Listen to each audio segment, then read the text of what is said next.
السلام علیکم ورحمۃ اللہ وبرکاتہ. جی آج چھوٹی سی ڈسکشن تھی ہماری ریگارڈنگ مختلف منسکوں کے جو قرآن پاک کے ترجمے ہیں، اس میں ہم کون سا صحیح اس کو تصور کریں اور ہمیں اس کو کیسے ٹھیک کرنا چاہیے ایز اے ماں باپ، ایز اے ایلڈرز. ہم نے اپنے بچوں کو کیا تعلیم دینی چاہیے، یہ اسی کے اوپر ہمارا پہلا ڈسکشن تھی. انٹرو میں نہیں بتا سکا. انٹرو میں جو سامنے بیٹھے ہوں گے وہ ملک کاشف صاحب ہیں، میں ایکول سفیان علی. جو پیچھے سے آپ کو ایک فیمیل وائس آئے گی وہ میری مسز ہیں، وہ پردے میں ہوتی ہیں، وہ سیدہ ہیں، اس لیے وہ زیادہ ابھی نہیں آ پائیں گی ویڈیوز میں. انشاءاللہ آئیں گی ضرور، آپ کو ضرور دکھاؤں گا. ویڈیو دیکھیں اور پلیز لائک شیئر سبسکرائب لازمی کیجیے گا. ہمیں آپ کی سپورٹ کی بہت ضرورت ہے، بہت بہت بہت زیادہ سپورٹ کی ضرورت ہے، سبسکرائبر کی ضرورت ہے. ہاں اچھا جی، آپ کا سوال یہ ہے کہ ترجمے کے ساتھ پڑھا جائے یا ترجمے کے بغیر پڑھا جائے؟ صرف ترجمہ پڑھا جائے. چلیں ترجمہ پڑھا جائے اور ثواب وہی ملے گا جو عربی میں پڑھا جاتا ہے. آپ کی نظر میں پوائنٹ آف ویو کیا؟ جی سر، میری نظر میں ثواب کی حیثیت اگر دیکھی جائے تو ثواب کا درجات جو ہے اللہ تعالیٰ کو، کیونکہ عربی زبان میں اس کو اتارا گیا قرآن پاک کو، تو اس لیے ثواب زیادہ اس میں ہے عربی میں. ترجمہ اس لیے ضروری ہے کیونکہ ہمیں جو لینگویج آتی ہی نہیں تو ہم وہ لینگویج کو سمجھیں گے، اور وہ جب سمجھ کر پڑھیں گے تو وہ انشاءاللہ تعالیٰ ہر ایک انسان کی زندگی میں چینج آئے گا. اور اگر یہی نماز کے معاملے میں کہتا ہوں، نماز آپ ایک بار ترجمہ اس کا اچھی طرح پڑھایا جائے. ہمارے سوری ٹو سے جتنے بھی ذاکر یا جو بھی علماء ہوتے ہیں وہ بچوں کو جب پڑھاتے ہیں تو عربی میں نماز کو سکھا دی ہم نے، ماں باپ بھی اسپیشلی. لیکن جب ترجمے کے ساتھ پڑھائیں گے، میں کہتا ہوں اس کی فیلنگ دیکھیے گا آپ کیسی ڈفرینٹ بدلتی ہے.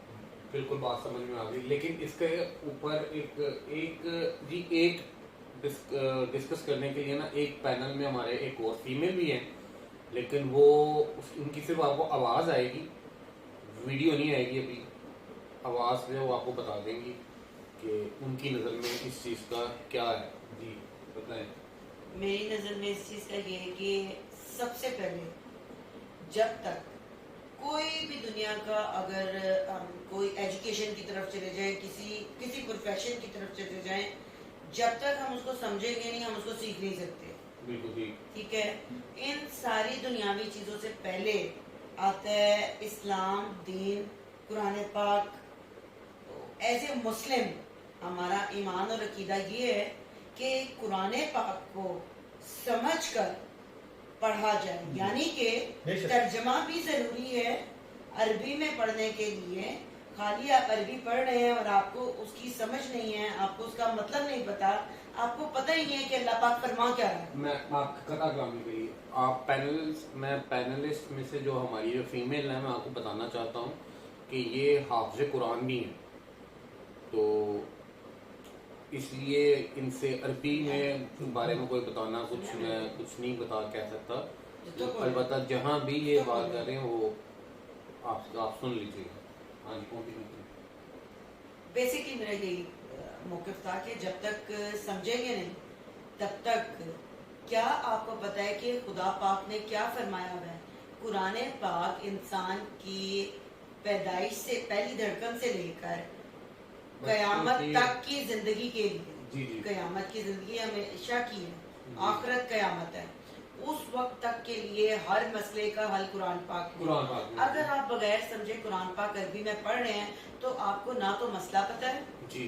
اگر دنیا میں آپ کو کسی بھی مسئلے کا جواب چاہیے تو یہ عقیدہ ہر مسلمان کا ہونا چاہیے کہ اس کا جواب آپ کو قرآن پاک میں مل جائے گا. تو ضروری ہے کہ قرآن پاک کو سمجھ کر پڑھا جائے اور اس کے لیے ترجمہ لازم ہے. جی اب میں یہاں پہ تھوڑی سی اپنی قطع کلامی کے ساتھ، ہم جتنے بھی عموماً مدرسوں سے بچے نکلتے ہیں تو ہم کیا دیکھتے ہیں، ان کی جو نیگیٹیوٹی ہوتی ہیں بچہ حافظ ہوتا ہے جی مدرسے میں دیکھیں مدرسے میں جو بہت کچھ ایسا ہوتا ہے جو نازیبا جو بھی میں نہیں ہر بیان مدرسے کرتا، میں نہیں، میں بیان نہیں کر سکتا کہ ادھر کیا کیا نہیں ہوتا جو کہ بچے کو سائیکولوجیکل وہ نیگیٹو اتنا کر دیتا ہے کہ جو کہ واقعہ والے معاشرے میں وہی بچہ جو ہے وہ ایک نیگیٹو امیج لے کے آگے کھڑا ہو جاتا ہے.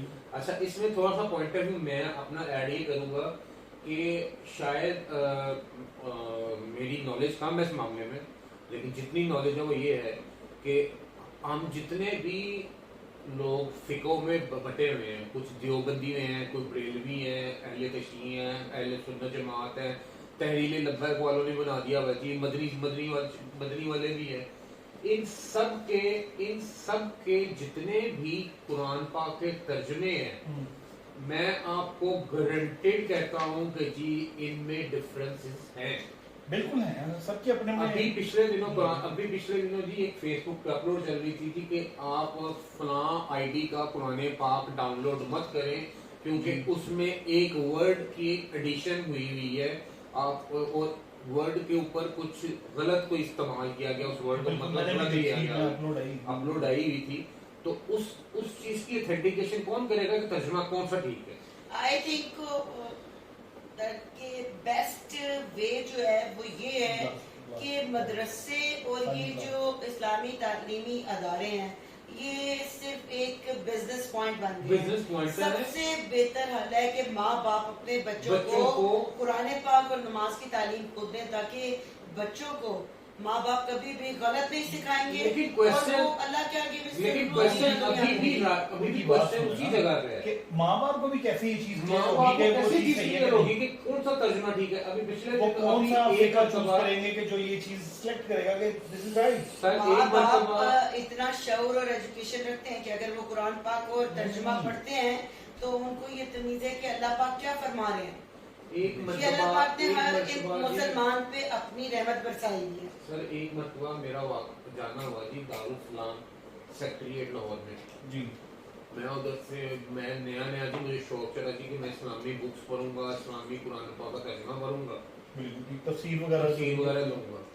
میں قرآن پاک کا ترجمہ لے کے آیا جی تو میرے والد صاحب نے ترجمے کی کتاب دیکھی، انہوں نے کتابیں دیکھ کے مجھے کہتے ہیں جی کہ یار یہ کدھر سے لے کے آئے؟ میں کہا جی میں دارالسلام سیکٹریٹ سے.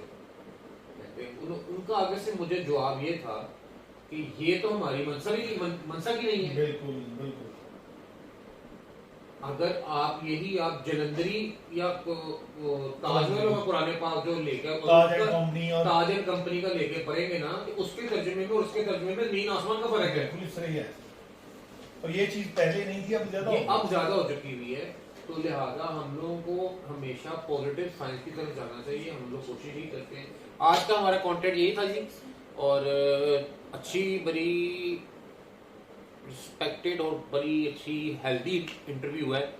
انشاءاللہ رمضان میں بھی اسی طرح باتیں چلتی رہیں گی اور انشاءاللہ کوشش کریں گے کہ ہم لوگ تین جو لوگ ہیں ہم مل کے جو تراویح پڑھی جائے گی پہلی سے لے کے آخری تراویح تک اس میں سے تھوڑا سا قرآن پاک پڑھ کے باقی لوگوں کو شرکا کو شامل کر کے قرآن پاک کو جو تراویح پڑھی جائے گی اس کا مطلب یا اس کا ترجمہ تھوڑا سا سمجھا دیا جائے تاکہ جو کوئی ہاتھ باندھ کے کھڑا ہو تو وہ اس طرح نہ کھڑا ہو کہ بس جی آنکھ بند کی اور اس کو نیند آ گئی ہے، وہ کھڑے سو گیا ہے اور تراویح ختم ہو گئی ہے. اس کو کم از کم یہ پتہ چلنا چاہیے کہ قرآن پاک کے پارے کی تلاوت ہو رہی ہے اور میں یہ ترجمہ پڑھ کے آیا ہوں تو اس بارے میں کہا کیا گیا.